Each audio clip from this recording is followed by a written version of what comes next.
വയനാട് പച്ചിലക്കാട് കടുവാ സാന്നിധ്യം. പനമരം കണിയാമ്പറ്റ പഞ്ചായത്ത് അതിർത്തിയിലാണ് നാട്ടുകാർ കടുവയെ കണ്ടത്. പോലീസും വനംവകുപ്പ് ഉദ്യോഗസ്ഥരും സ്ഥലത്തെത്തി.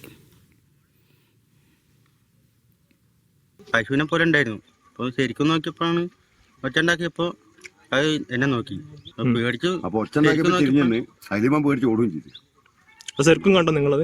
ശരിക്കും കണ്ട് നല്ല വലിപ്പമുണ്ട്. ഇവിടെ കടുവ മുമ്പ് ഇറങ്ങിയിട്ടുണ്ടായിരുന്നു? ആദ്യമായിട്ടാണ്. ഇവിടെ ആന ഇറങ്ങിയപ്പോഴായിരുന്നു? ഫൈസൽ നെടുമ്പാല വിവരങ്ങൾ നൽകാനായി ചേരുന്നുണ്ട്. ഫൈസൽ, ഈ കണിയാമ്പറ്റ പഞ്ചായത്ത് അതിർത്തിയിൽ കടുവയെ കണ്ടു എന്നാണ് നാട്ടുകാർ പറയുന്നത്. വനംവകുപ്പ് കടുവാ സാന്നിധ്യം തന്നെയാണ് എന്ന് സ്ഥിരീകരിക്കുന്നുണ്ടോ?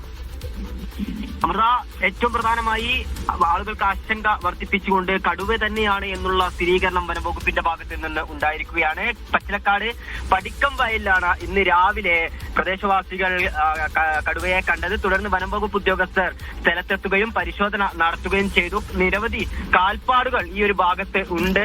മുമ്പ് പലതവണ ആനയും പുലിയും ഒക്കെ ഈ ഭാഗത്ത് അവിടെ ഈ കണിയാമ്പറ്റ പഞ്ചായത്തിന്റെ വിവിധ ഭാഗങ്ങളിൽ കണ്ടിട്ടുണ്ടെങ്കിലും കടുവ ഈ ഒരു പ്രദേശത്ത് എത്തുന്നത് ആദ്യമായാണ്. അതുകൊണ്ട് തന്നെ ആശങ്ക വർദ്ധിപ്പിക്കുകയാണ്. വനംവകുപ്പിന്റെ ഭാഗത്ത് നിന്ന് കൃത്യമായി കൊണ്ടുള്ള പരിശോധന പ്രദേശത്ത് നടത്തുകയാണ്. കഴിഞ്ഞ നമുക്കറിയാം, മുമ്പ് പല തവണ കടുവ ഇറങ്ങിയപ്പോഴും ആ ഭാഗങ്ങളിലൊക്കെ തന്നെ വലിയ ഭീകരാന്തരീക്ഷം ഉണ്ടായിരുന്നു. ഈ പ്രദേശത്ത് ജനവാസ മേഖലയാണ്, 100% ജനവാസ മേഖലയാണ്.